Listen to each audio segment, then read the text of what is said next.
Hi, horse friends. In today's video, we are going to I'm going to show you how I use the Absorbing Silver Honey Rapid Wound Repair. I like this because it has the natural Manuka honey as well as micro silver in it. Both of those have natural antimicrobial properties. And it works really well for large wounds like this one that we have been dealing with. It comes in a spray as well as a cream. We're going to use the cream today because we're going to wrap it. I like to put gloves on because I don't like necessarily the feeling that the wound has on my hand. Plus, I want to keep the hand nice and clean, the wound nice and clean. And it doesn't sting, so a lot of horses really appreciate that as well.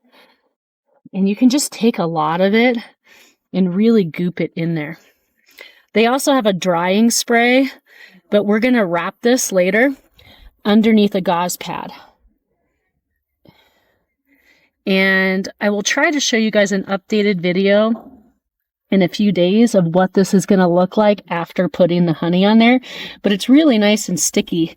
As you can see, a lot of creams just kind of slide all over the wounds, and this one really adheres to it. And it should also help dry it out as well. So that is the Absorbing Silver Honey Rapid Repair Wound Cream.